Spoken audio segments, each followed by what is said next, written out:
Good morning. Welcome to Beyond the Blueprints. I'm Jason Smith and I'll be your host. Today we have two very special guests. I consider them industry icons. If you don't know them, you certainly will know of them. Gary Hill and Betty Smith. Gary, I'm going to read their introductions because it's too much to memorize. Okay, so it's quite a lot going on here. But Gary's been in the business. This is fascinating. Well, Gary's been in the home building, real estate consulting, sales and marketing. He's a licensed realtor, licensed general contractor. Did I miss anything? Nope. Okay, that's a lot. He's been in the industry for roughly, get this, 54 years. 54 years, y'all. That's a lot of knowledge and experience. Gary served as the state president for the North Carolina Home Builders Association twice, 2 terms. I don't know if anybody's ever done that before. Is it? Okay. I know that you carried us through COVID, I think, right? Or before? No, that was long before COVID. Okay. Yeah, Okay. All right. So he's also been the past chair of Triad. He's chaired and served on various committees on the national level with the National Home Builders Association. He's served on the board of directors for Builders Mutual. He's also recently served as executive director of the Job Safety Institute, which I want to talk about that in a little bit because that's kind of new and interesting. And let's see here, Gary. Most importantly, Gary gave me my first job in the business in 1999. 99. Your memory's better than mine. So 1999, Gary's responsible for all of this, right? Okay. And we're also going. I got a good story before I get into introducing my mom, Betty. So when I first got in the business, Gary will remember this, and I just had a conversation with Tanya Gilbert, who works with me. Yesterday, we were talking about Gary and. Gary, do you remember, you probably won't even remember this, but I've never forgot it, but when I came in your office, sat down, when you were interviewing me, what's one of the first things you did? Do you remember? You gave me a calculator. So yes, that was my way of interviewing any salesperson. Was first I always like to get to know them a little bit better before I actually spring them with that, but you were different probably. Yeah. But I always like to say, here, sell me this.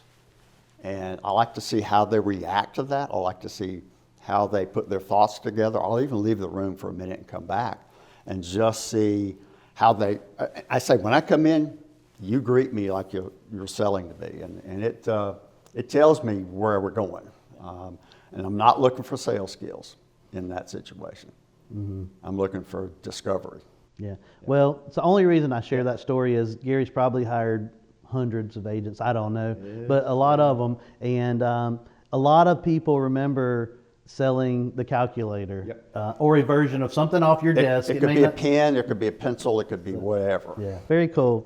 That's a cool story, and you don't hear stuff like that anymore, but that's interesting how his process of hiring, everybody's different, but everybody remembers that, and so and again, I know a lot of people that have worked with you and for you. So, all right, we're also joined with Betty Smith, my mother. The most important thing is she birthed me back in 1972 before she got in the business, and then I have 2 brothers, older and younger. All right, so she served on the Guilford County Board of Education for 8 years, and she's been on the planning board with Greensboro City. Let's see, she's probably the only female, maybe one of, if not the only, but to serve as both president of the Greensboro Builders Association and Greensboro Regional Realtors Association. There might have been one other one. I feel like there was one other one maybe. No? Okay. And then she's also served, let's see here, past chair of Triad. She's selected as Realtor of the Year in 2010. She's entering her 50th year in the business. And she has led the top producing real estate team in the Triad since 2001, since we opened our doors for Smith Marketing. So she's got her fingerprints on such subdivisions as, I'm going to tell you ones you might recognize: Adams Farm, Lake Jeanette, Reedy Fork Ranch, McIntosh on the Lake, and currently Grandover. And so we do lots of new construction, lots of subdivisions. Those are just some of the big ones. And even before that, on the development side, she had her hands in other projects, like I think something in Chapel Hill and Southern Village. Okay. So, all right, that was a mouthful, guys. But what we're going to do is we're going to go kind of chronological. We're going to go back in time and just tell people, I think it's interesting how the business has changed, what it used to look like and what it is today. And I always listen to a lot of her stories, and yours will probably be very similar. So let's go back to 19, we're going to go to the mid 70s, just generally speaking. In 1981, interest rates were 18, per Freddie Mac, by the way, interest rates were around 18.5%, and the average home price was $65,000. All right, that's fascinating because fast forward to today, you can't even buy a lot for $65,000. Right. Okay, so can Gary, you go first, but can each of you kind of give us some insight on what it was like making sales and whatever part of your career you were at that time? Yeah. What was the business like? Because I mean, we're today 7% people are going crazy, and you're here selling an 18% environment. What was it? What was that like? What was the market? What was the world like? Well, I think my world was like, because during that period, I was actually transitioning from land development, land acquisitions, and moving a little bit into sales. I got my broker's license in mid 85 or something like that. That's when I got my broker's license. Then we got involved in acquisitions and a little more of dispositions of land. But in the early 80s, there was a depression or a recession period in there. And I remember it vividly, personally, because I built our first home in 1982 when it was 16.5%. My payment then was so much bigger than it's ever been, based on 16.5% interest rate. So it was a difficult market during that first part of the 80s. But don't you think people lived differently back then? I know now everybody is real flamboyant and real kind of out there. Houses are bigger, the features are much more. But back then I think people lived a little more simplistic. You didn't see many garages back then that were being built. Yeah, wow. You might have a carport, but garages weren't that big. They were beginning to be that big and beginning to be,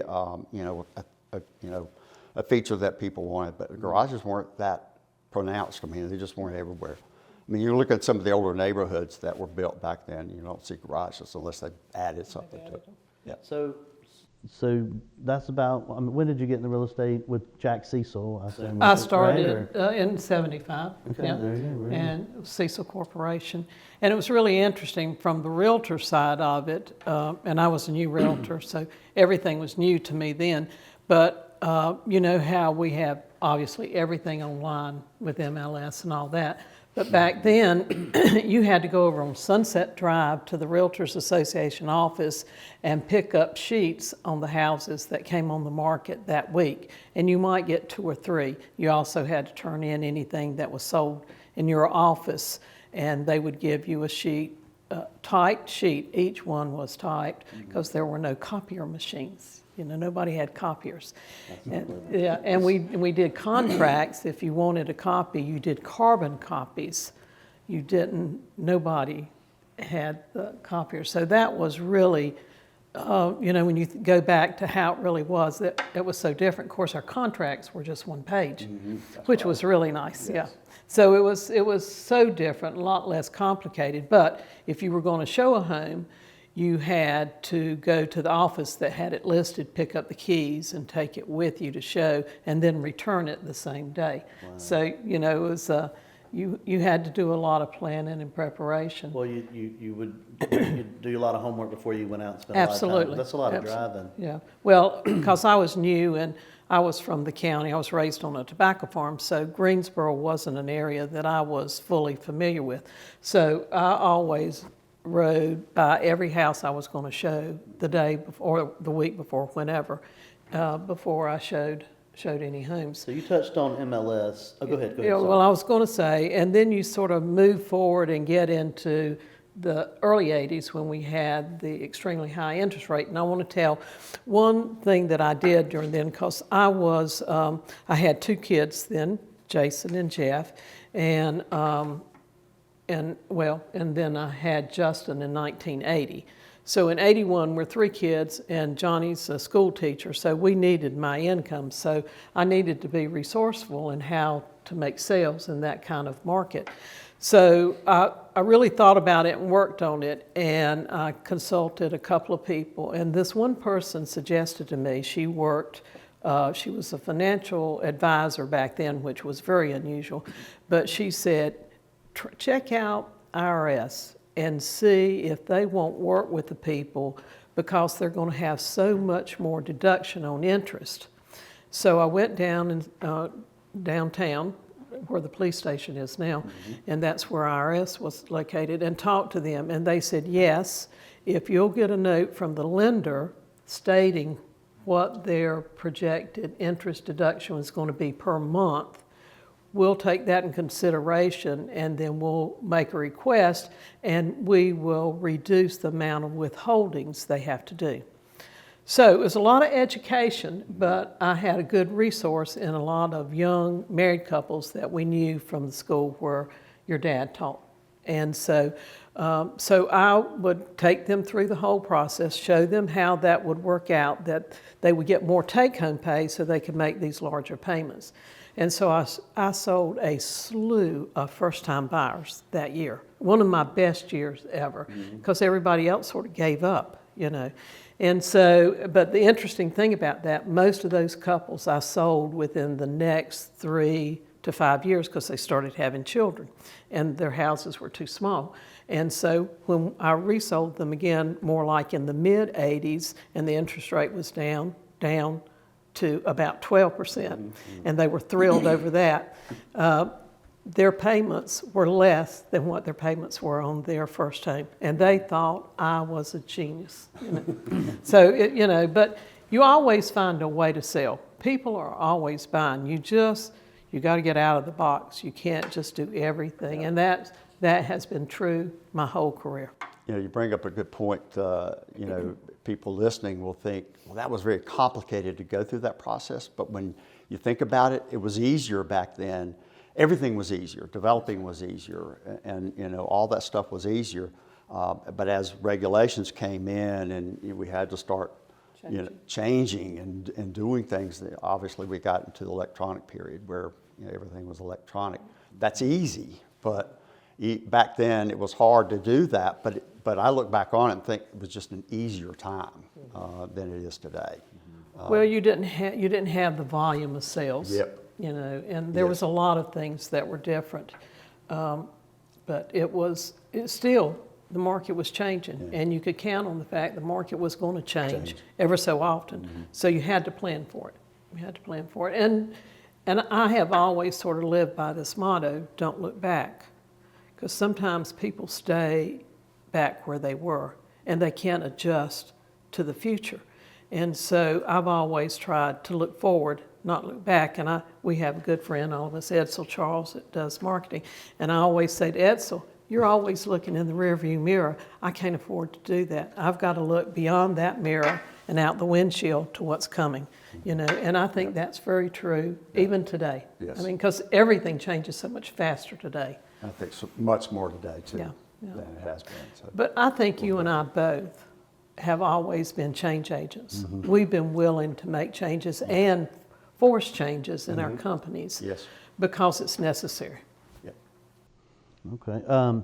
You touched on MLS, what it was like a little bit ago, but if memory serves me right, you would always go up there and pick up was it a book? Yes. Well, Was there an MLS booklet yeah, or there was a something? book, Okay. yes, for years. When we graduated from picking up pages, and they started printing books, and Offutt Publishing was the one that started offering that to the Realtors Association.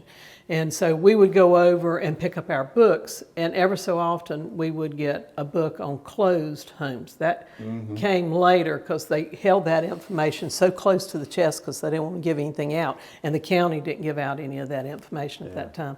But eventually they got to where I think it was every quarter, we got a book of closed transactions. So it helped us a lot with doing our, we didn't call them CMAs then, but determining what we were going to list homes for. What did you call them? Do you remember? I mean, I just would go to someone and say, this is what the market indicates that you Okay, can yeah. sell your home for Yeah. in your neighborhood. And a lot of us specialized in neighborhoods. And so when something sold, we would go to the agent and find out right away what it sold for and get as many details. And back then, they could tell you before it closed. So back then you had to work a lot smarter. You had- I mean, you you had- work harder, but you also had to work a lot smarter, Smarter. because it's just a lot more steps. Right. Where we are today, you just click a button and Yeah. Well, an interesting Yeah, thing buttons. that we did, and the company I was with, Jack Cecil, we were one of the first Century 21s here in this market. And Century 21 was really very proactive in training, which nobody was. Typically, they gave you a telephone and a desk, and you had to figure it out. But Century 21 had an incredible training program started in 1977 here in Greensboro. And they had listing contests. And so you would work on your list. They taught you how to do a listing presentation and all of that back in 1977. And so we would go through all that training, and then we'd have contests. And it was interesting. Sharon Langford and myself were always number 1 and number 2 in those contests. It was really, but it was good. It has always served me well, because I knew you needed a process and you needed to give people good information so they could make a good decision. Okay, so now we're going to progress. Let's move into the 80s, late 80s, early 90s. You know, again, I'm going to give you the stat. Let's see, the average home prices in 1990 were, you know, again, in 1981 it was 65,000. 1990 they were coming in at 125,000 per Freddie Mac. Rates are now around 9 to 10%, which just slightly north of where we are now on rate-wise, but home prices are a little lower. But at this point, probably more later 80s, early 90s, is technology starting to really shift. You're seeing you know, computers of some kind, word processors. You know, that was back in the floppy disk era. You know, and so when I started with you, I just remember we had computers in the models, and we had the disk and all, and that sometimes the contracts and stuff were on those things, and that's how they would change. And you know, so we're entering that time. Tell us a little bit about where you were during that time and what was going on.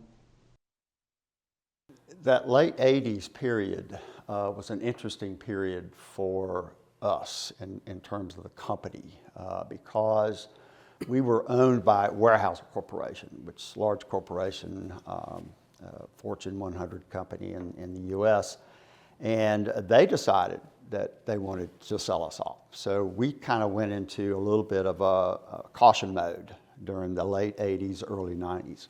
But then we ran into to another recession in the early 90s that caused that period of trying to sell off a company to be stalled. So they were unable to sell us for like 5 years, from the late 80s until about 1994 when the market started coming back. So that was the thing that just has stuck in my mind of how things changed so quick, but took so long to get to a point where we started going back again and everybody started to work like we were. A lot of companies were doing that, and particularly Weyerhaeuser had 11 companies just like us, home building companies, decided they wanted to dispose of all of us and sell us off. So we went through a sale, being sold that period. So it was a slow period for us, but early 90s when we did finally get a buyer, then we started to be able to ramp up. But you're right about technology then. In fact, you guys in the field had the computers, but we didn't necessarily have the computers in the office. It took a while before it transitioned. We knew it was important in the field, in the models, to have a computer, but it wasn't quite as sunk into everybody's thinking we ought to have computers in the office. Some people had them. And those computers, from what I remember, my memory's not the greatest, but from what I remember, the computers were just the computer. So there was no internet, no all this stuff, and whatever little floppy disk we had. And I remember this very vividly. In the model, you have a lot of downtime and you're doing stuff, but I was in the process of getting my license at that time, so I had a floppy disk to study for my real estate license. So I would do that some in my downtime in the model, when you're not out showing, and at that point people would physically come to models. But some of that hasn't changed. You get in your car, you do the things you do still today. But you know, the technology, I felt like looking back, I feel like that's when it started to kind of change and not change. We would have sales meetings and, you know, and now you have Zooms and, you know, you don't have to do stuff, which I don't like. I would much rather go back in time a little bit because I think it's more of a personal touch and I think it brings a lot to the table. But in the mid 80s, let's see, late 80s, early 90s, that's about when Lake Jeanette might have come along? Or where were you then? I was with Richardson Corporation in the mid 80s for a while, and that's when I did the largest transaction still on the books in Guilford County, Adams Farm.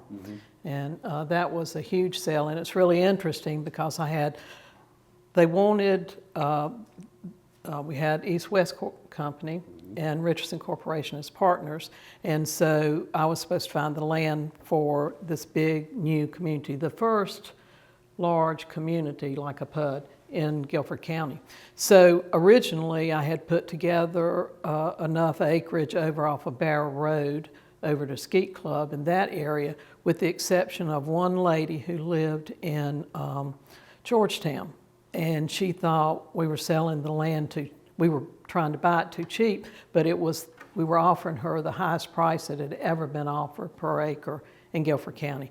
So she stalled the whole deal for those people, and it fell apart. So then we went over to the one tract of land that was owned by the Adams family over off of what was then High Point Road and what's the street, the other street? Mackey Road and Stanley Road. Yeah, yes. It was all in that area. And so because we were working with one family, we were able to put that together. But that was a huge transaction for me. And that was my first real land transaction, which I loved. I fell in love with that process. Right. But anyway, so fast forward, when Richardson Corporation and East West sort of divided off, Richardson Corporation moved away from residential. And I took 2 years off and worked at an ad agency. And I decided to do that because I had learned in my previous work that the advertising and marketing was so important.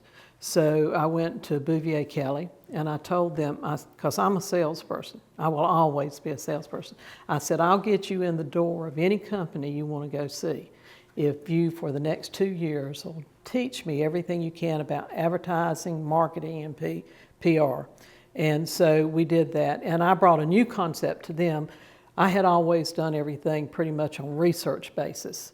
And they had always just sort of threw something out there. So I would go research what somebody needed, and then we would do the ad campaign around that. So, and then that changed the way they did their presentations in the future. But anyway, that led me to eventually going to work at Westminster. Right. Doris Henderson hired me, didn't even interview me because we had known each other. We had worked together at Cecil Corporation.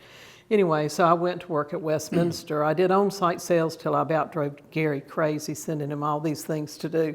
And so then they had an opening for someone to sell land for a warehouser. Mm-hmm. And so I took that position.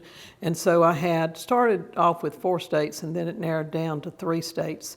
And sold properties, which got me into a lot of large communities, because Weyerhaeuser would have land left over where they were developing but didn't use all the land, and I was supposed to sell what was left over. And they sent me cards. I'll never forget it. They sent me cards, and my name was like Betty Smith, disposition of bad assets. And I go, what? So I know. So I mailed the cards back, and I said, you can put land sales, you can put sales, you can put nothing, but I will not use these cards. So anyway, I put together a deal for Weyerhaeuser in Chapel Hill. I put together some land for Southern Village, which is there now.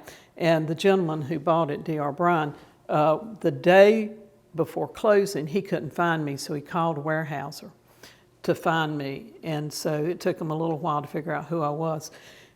Then the next day we had lunch, in Carborough, which is just outside of Chapel Hill. So I come flying in for lunch just in the nick of time, you know how I schedule myself. And I sat down, and DR looked at me and he said, did you sell me a bad asset? And I said, oh my God, you called Tacoma, you know. And so I said, no, this is a great asset. That's just a corporate thing for how they look at things. But I promise you, this is a good deal. So he did close, but it was, you know, that was an interesting time. And then from there, I went to Lake Jeanette. And so it was a great opportunity. Let's step back to BVA Kelly for a second, because I think what I remember weird things, by the way. So what I remember about BVA Kelly was Lou was awesome and their group was cool. But I remember you had a pink Cadillac. That's right. They gave me a pink Cadillac to drive. And I was in high school, and I think I was driving, obviously, because I sometimes remember driving to practice. I would drive your car, and I thought it was so cool, not because I was in a pink Cadillac, but it had a cell phone in it. It had That's a right. car phone, and it was mounted in the dash. And I center. thought, that is like crazy, right? I mean, that's what I remember Right. as you know, a teenager driving. And I remember when you're like that it wasn't pink like Mary Kay pink, No, but it was definitely pinkish. yeah. And it got me picked on a little bit when I would drive it, but I wanted to drive it because it had the phone and it's just, you know, cool. So I don't know. That's what I remember. Yeah, I got one of the first cell phone boxes bag. in 1984. I've had a cell phone since 1984. Isn't that unbelievable?